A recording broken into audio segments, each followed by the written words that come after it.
Good morning, good morning, good morning, good morning, good morning, you motherfuckers.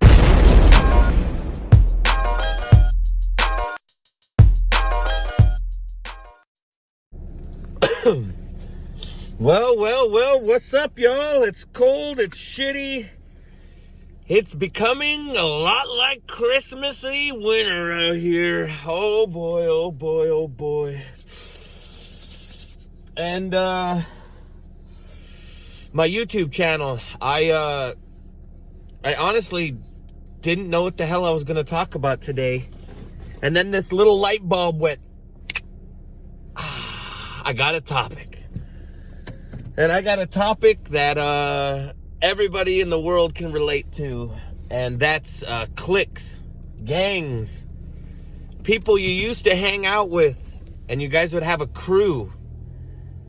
And if you guys were like us when we were growing up, everybody names their crew. So usually when you have a crew, what it consists of is it's just a bunch of dudes or chicks or whatnot, a little mix inside there.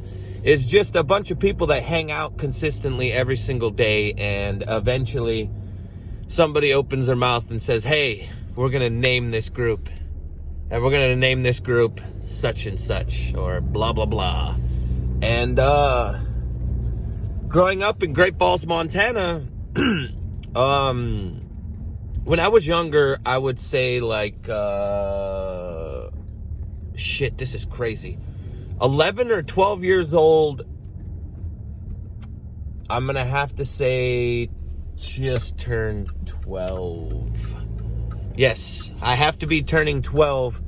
And I remember just riding street, and every time I'd go out and ride street, I would bump into this group of dudes.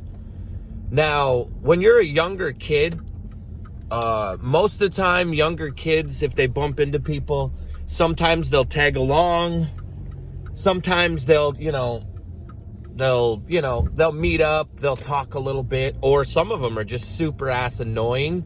Or in my instance, when I met up with these older guys in this group, all I wanted to do was become a part of this group. So I would do whatever it took and whatever I can to be a part of this gang. Like, I literally would follow them everywhere. I would stay out with them all night long. The cops would show up and I would have to ride away because I was so much younger than those guys. And the curfew in Montana was like, the curfew laws were crazy. One year it was like 10 o'clock at night. And then one year it was 11 o'clock at night. And then the next they switched it to midnight. But if you were under 18 years old, you would get in trouble. You would get a curfew ticket.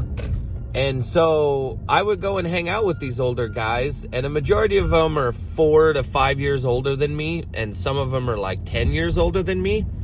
And so, come Friday or Saturday night when they're out riding street and stuff, they're not going to stop at like 10 o'clock. They're going to ride street till like 1, 2 in the morning. And so since I was this younger guy, I would always show up, but they would end up over at the U.S. Bank, and there used to be some feeble ledges. And I remember I would show up, find them, and they'd be like, oh, it's that little dude. And eventually they started calling me the Gons. The Gons. Not the Gons, but the Gons. They're like, oh, the Gons is here. And I'd be hanging out with them, trying to do feeble grinds and stuff on this ledge, and every single time the cops would show up. And every single time I would have to just like bolt it and take off. And those guys would just sit there and chill because they were way older than me. And I just remember showing up to these guys and trying to just make myself worthy, prove myself to these guys, want to be as much as I could a part of this group and have them let me be a part of it. And the name of this group is GF20, Great Falls 20 inch. And it's so funny how now the origins of it I don't know how they came up with the shit. Obviously, it stands for Great Falls. And the 20 is 20-inch BMX bikes. Which is funny now, because everybody runs like a 21-inch. So it'd be Great Falls 21-inch now. But anyway, I don't know how they came up with it. I just know what the group consisted of and who the riders were. So the godfather of it was a guy named Pat Murphy.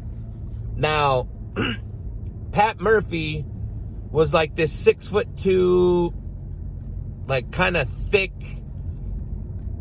All I can explain to you was I know that he was in the military and he had this weird little tan hatchback and he used to listen to like Badfish and Lucero and used to listen to all this music, and he was just like the ringleader, the older guy of the group. So he was like the head dude of everybody there. And he had did he have a Taj? I believe he like bought a Taj. I think that was the bike he had. He had a blue Taj. That was the bike that I remember him the most with. And he was just one of those dudes that, like, as a kid, I really, really looked up to. And he was the one that, you know, he had a house, so everybody would go to his house and they would party and, you know, hang out and drink and watch BMX videos. And he was just the older dude, so he was the leader. And then there was Travis Feller.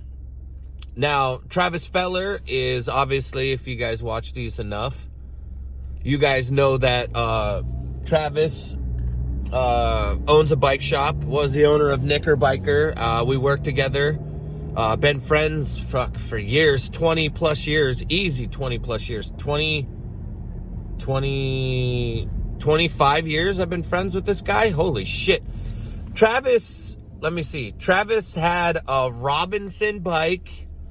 Travis was a manual king. Holy shit, could Travis was good. And then riding trails, Travis had tabletops and everything. Let me see. And then there was Brett Korst. Now, Brett Korst was this... Brett Korst was a couple years older than me, so he was probably the youngest out of the group till I showed up. And Brett Korst had a Hoffman Flash. I'm trying to think, what else do you have? And this dude could do pendulums. If you don't know what pendulums is, it's a no-footed can that you do both ways in the air. Superman one-handers. Perfect 360s. This dude had some tricks. Holy shit. Just a really, really good street rider. And then there was Dirty Dwayne Taylor. Holy fuck. He was the muscle. Just this big, huge dude. And everywhere we went, if we had problems with someone, Dwayne would take care of it. If someone was trying to punk us, Dwayne would punk them back. If we went to a spot and we needed something removed, like a pole out of the ground or something, Dwayne would rip that pole right out of the ground. Dwayne could manual forever. Now, let me go and think what bike Dwayne had. Dwayne had a chrome, what is it, CW? A Hutch? He had something older. I can't remember his bike right now, but he had something older. And then, let me see who else was up in this group. And then we had Dan Suela. Now, Dan Suela used to live in Great Falls, Montana, and he moved to Missoula. Or no, he moved to Helena, and he was part of the HH group, which was called Helena Hardcore. And, but he would come to Great Falls so much that he was part of the Great Falls 20-inch. Now, Dan Suela was like the technical, any brand new trick coming out, Dan Suela could do them. Dan, out of the whole group, was always the guy, and this sounds so corny, but was always the guy that I was like, I have to be better than him. When you're growing up and you're like really serious about riding BMX and you're really into it, you eventually look for someone and you're like, I want to strive to be like him. Like, I always wanted to be like Travis because Travis was super smooth and like could manual forever. He could do one-footed manuals. His just manualing skills were so great. So I wanted to ride and have bike control like him, but I wanted to be able to do every trick and beat the best rider. And the best rider by far was Dan Suela, because Dan Suela could do almost everything. He was just so goddamn good. And Dan Suela had a STA 500, and he always wore army pants. That's what I remember with Dan Suela. Next would be Kurt Pogany. Now, Kurt Pogany was like this lanky, short, hairy dude. And Kurt was like a magician. He was a flatlander / street rider. He was like, if you're into watching older riders, he was like Lucky. Lucky, or I'm gonna say like Lucky, because Lucky could ride flatland and Lucky could ride ramps, and he could do flatland stuff, and that's what Kurt would do. And Kurt was just a great guy. Kurt's been a part of my life for so long, when I was younger and growing up. And Kurt could ride trails though too. That's what's so funny, is there's just, everyone's got some diversity to them. And let's see. Then there was the old dude in the group. I believe he might be the oldest, actually. And that was Jeff Jones. Jeff Jones is basically a professional flatlander. And when I mean a professional flatlander, I mean one time we went to a 2-hip show and we fucked the whole 2-hip show up. We took them out riding and they all got broke off. So we ended up having to do the 2-hip show, and Jeff Jones did the flatland. Jeff Jones, holy shit. Literally, Jeff was a professional flatlander. He's just like every flatlander. Flatlanders are guys that are like to themselves. They keep everything to themselves. They don't really hang out too much. They don't talk too much. I believe Jeff Jones at the time, because Jeff Jones had like 5 or 6 bikes. He constantly had a new bike all the time. I believe at the time Jeff Jones was riding a... Ooh, that's a tough one. A Tahoe? A Tahoe? I think he was riding a Standard or a Shaman. I know it had to have been a Standard he was riding. If I'm wrong, I'm wrong. If not, whatever. And then obviously, like I told you guys, I was riding a Robinson. And I used to just want to be a part of this group, and I wanted to do everything I could to impress these guys. I wanted to prove my allegiance. And shit, I didn't give a shit what I had to do to hang out with these guys, man. Like, the biggest gaps, if they pointed out a gap that no one ever did, like I remember them taking me to the courthouse, the Great Falls courthouse, and they have this like, it's like a double staircase thing. It's like stair kind of gap thing. And they're like, yo, you should gap that. And I remember just being 12 years old and like, all right, fuck it, I'll gap it. And then they took me to the Civic Center gap, and I did the Civic Center gap. And then they took me to the First National Bank gap over by Hardee's, and I did that gap. Just any gap, any grind, anything that they told me to do, I would do. I just felt like I had to do it, and I had to be a part of this group. And now, you know, with groups, eventually what happens is everybody grows up, everybody starts to go their own way. Kurt Pogany, when he got a little bit older, he started to be more of a mechanic. Travis ended up going into the military, and he ended up moving away. Dan Suela ended up moving to Helena. Let's see. Pat ended up, I think Pat just got older and stopped doing it. Jeff Jones ended up moving. He might have went to Helena or Missoula. And then Dirty Dwayne, he ended up moving, and Brett Korst ended up just kind of sliding out and quitting. Now, in between all of those times, groups end up growing and getting bigger. So that's the original group that we had. And then the second generation was myself, my good buddy Luke Darren. And Luke Darren was this Italian dude, and holy shit was he technical.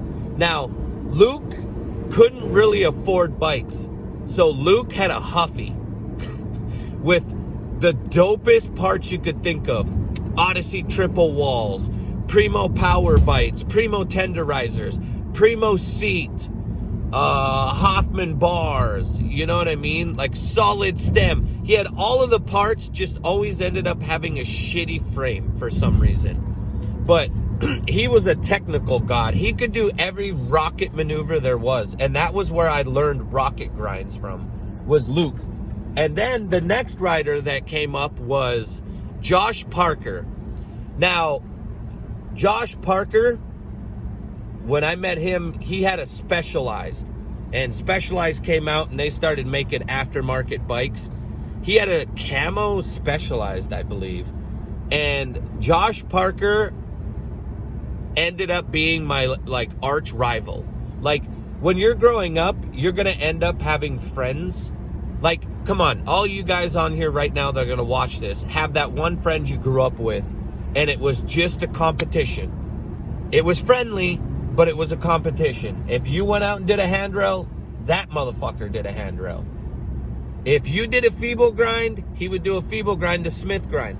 That's kind of the competition that me and Josh had. And my drive to become a better BMXer was because of Josh Parker.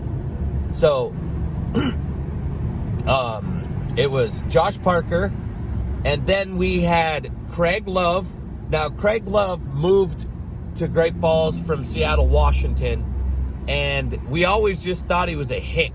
He was this like 6'2", big, tall dude. Could ride trails, could ride street, but he was more of like the dude that just hung out and made everybody laugh and was just like a part of the gang. He wasn't like overly serious about BMX. He loved it, but he just was a part of it. And then we had Eddie Cleveland. Now, if you've been riding BMX for a long time, you'll know that Eddie Cleveland became one of the biggest names in BMX. He ended up becoming pro rider for Fit BMX. He had the cover of BMX. He was on Road Fools. He had a really big career, but what people don't know is he moved from California to Great Falls, Montana, and a majority of the tricks that he has nowadays, he learned in Great Falls, Montana. And Eddie was one of those dudes that was so naturally gifted that I remember going to the Walmart trails and all of us being like, all right, on the biggest jump there, we're going to learn tail whips today. And, you know, I go first. I kick the tail whip. I get halfway around. I eat shit. My friend Josh Parker, who we call Bambi, he did a tail whip. He got it around 3/4 way, wrecked and broke his finger. Now, Eddie Cleveland goes last. He does the tail whip, gets it all the way around, puts one foot on, and then puts the other foot down and just goes, oh well, I guess I got the trick. First fucking try, he sits down, gets 1 foot on a tail whip. What a fucking asshole. And that's kind of like how groups are. You end up starting off with a batch, and one guy starts it, and it's friends, everybody's hanging out. You end up naming that group, and then it evolves, and it gets into more kids. So, I'm probably missing a few people out of the generations of GF20, because I remember at one time, there was Charlie Penwell that hung out with us all the time. There was Mike Gouchois that hung out with us all the time. Shit, I'm gonna forget a lot of dudes from this time. Who else? My little cousin Jay Berry. But the main guys that I talked about were the core of GF20. And now when I go back and I look at those times, I don't know, if you guys had groups and stuff, can you guys remember the names of the guys you guys hung out with? What was the name of your guys' group or your gang or whatever you guys called your biker self, your biker selves? Everybody had names and groups, and I go back and I think about this, and that's like the foundation of my riding. Like, those guys are who I am today. If it wasn't for, Dan Suela and Pat Murphy and Brett Korst and, Travis Feller, those guys just had so much impact in my life. And it's funny, I'm like, they might ride bikes and they still love BMX, but like, I'm the last out of like everyone in all of these groups besides Dwayne Taylor. I think it's just me and Dwayne that are riding.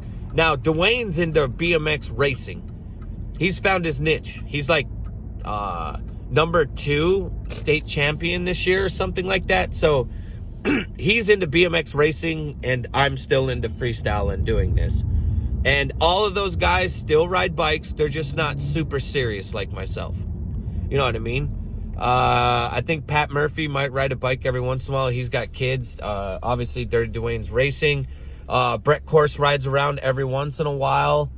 There was a dude named Dustin Horant. He was kind of part of that too. No clue what Dustin Horant's doing. Jeff Jones, he's still riding. Holy shit, yeah, Jeff's still riding. But I just wanted to talk about like my upbringing and guys that I grew up with, and just a group of guys that we had back in the day, and I miss it.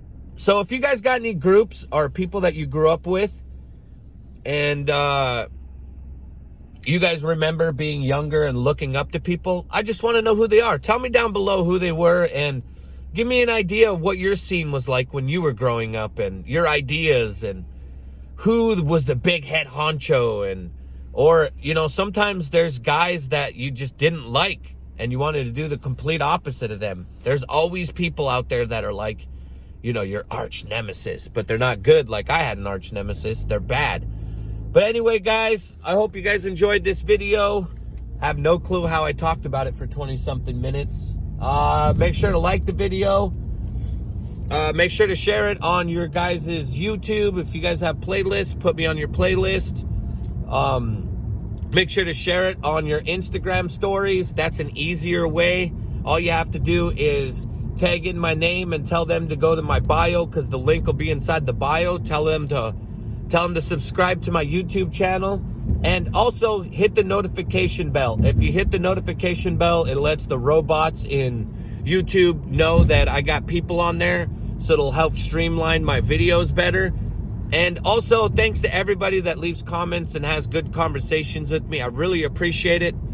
Thanks to everybody that's new. If I have some new people on here, just to let you guys know, if you have any questions or you guys have some ideas or something you want me to talk about, leave them down below in the comments. I'm always willing to talk about almost anything. I just got done watching the video, and since I don't edit or do anything, I have to add this shit back in. Now, Great Balls 20-inch, there's a majority of those fuckers that are so hardcore, they all got tattoos. I forgot to mention somebody. Jesse Garcia. Jesse Garcia was the last of the generations. He was like the 4th generation. There was also a Ben Nelson in there. And tattoos. Let's see. Dwayne has a GF20 tattoo. I believe it's on his chest. Luke Darren. Oh, no. Dirty Dwayne's is on his forearm. Luke Darren has a GF20 tattoo on his chest. I'm not sure if Josh Parker got a GF20 tattoo, but he might have. And Jesse Garcia has the gangsterest GF20 tattoo. And I have to put the phone down to show you. Right here. That's where Jesse Garcia got his. On his knuckles. GF20 inch. Greatest one ever. Anyway, I had to add that in there. I think it's amazing. Thinking back, I'm kind of watching a video right now. It's making me reminisce and really miss my just miss all those guys. So if any of you guys got a chance to watch this, dude, I'm still riding bikes. Call me up, fuckers. You have my phone number. I'd love to ride with you guys again. I love all you guys. I miss you so much. I miss you, Travis. I miss you, Kurt. I miss you, Dan. I miss you, Dwayne. It would be so awesome. So fucking awesome if we did a Great Balls 20-inch reunion. Think about it, guys. Think about it. All right. Love you guys. Peace.